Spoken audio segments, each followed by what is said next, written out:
Yeah, I think obviously had to be very good at defence early in the game.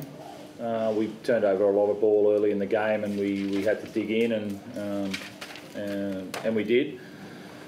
And then we had in the middle period of that first half, there was probably about 3 or 4 sets each where you could see it was a bit of forceman's back, where everyone was really pushing each other. And again, there was no try scored in that period, but it really tested both teams, and they both held on. And then we got 2 tries.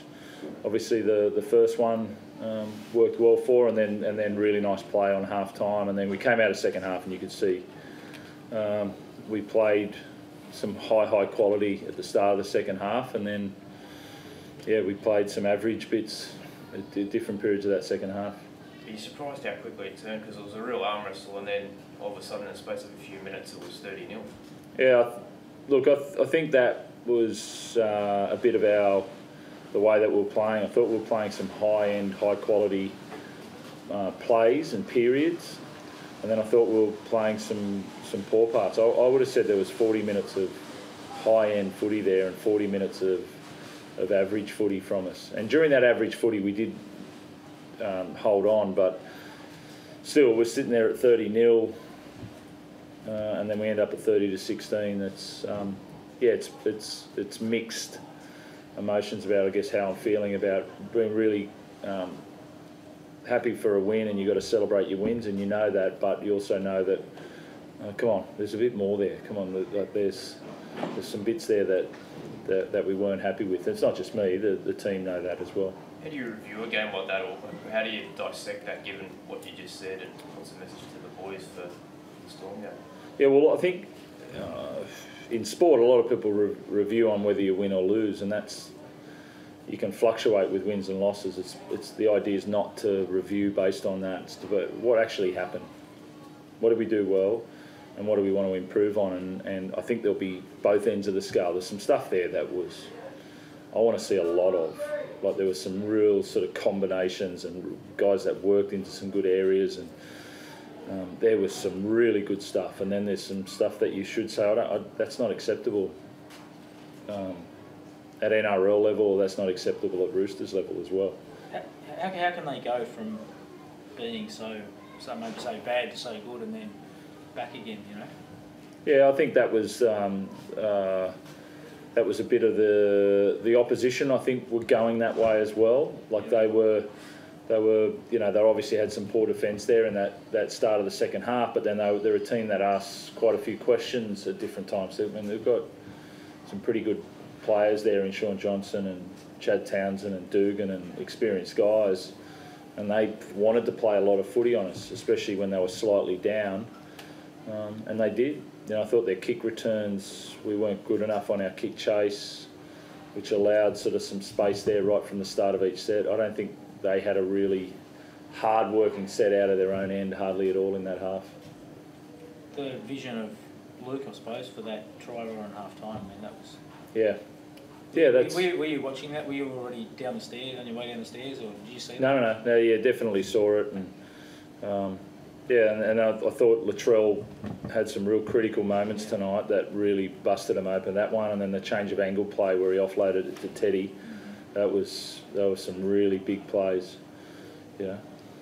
Only some guys can catch that ball on the sideline. They feel the pressure of that kick and execute that, but then actually to go and Bronson Cherry's he's fast, but Latrell, when he's in the open, he's very, very fast. So that was a really nice thing to see him open up. I think it was his first try this year. He's set up a few, but it's a nice way to start. Is Luke Keary the best player in the comp on form at the moment, mate? I don't know. I haven't thought about it that. I felt like he's in a real sweet spot at the moment. He's got experience now. He's got lots of experience. He's still young. He's still got a half there that's allowing some freedom, but he's got more control. I think there's a real sweet spot there at the moment about his play.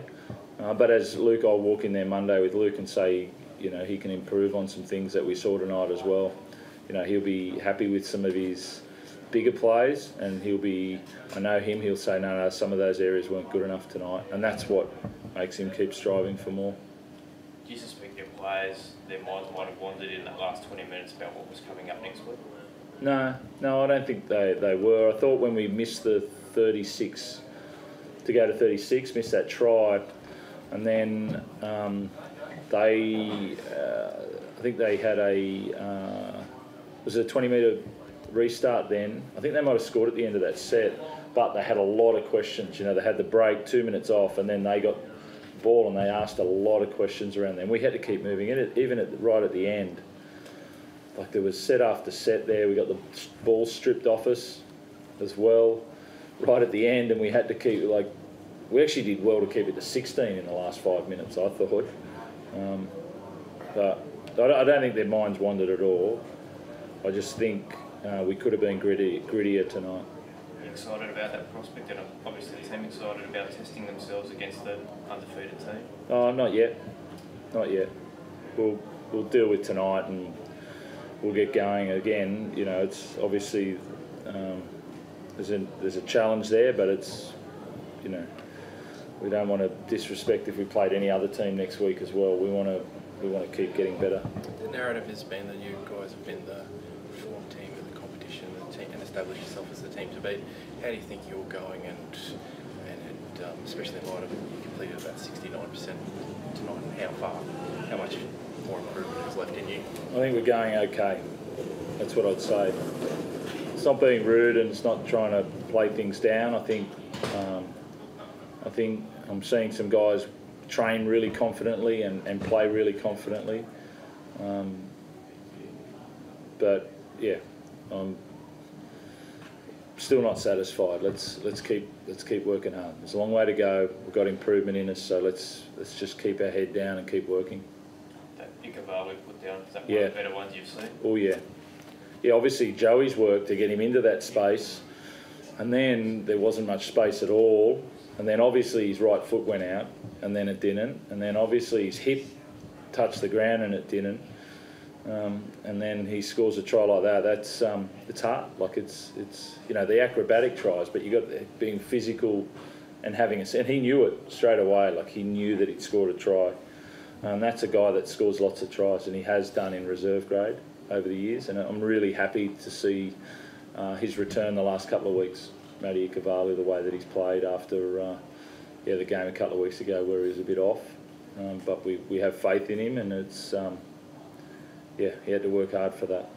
You got a dilemma coming up in terms of BMOS. Is he far away? Yeah, it'll be a couple of weeks, BMOS.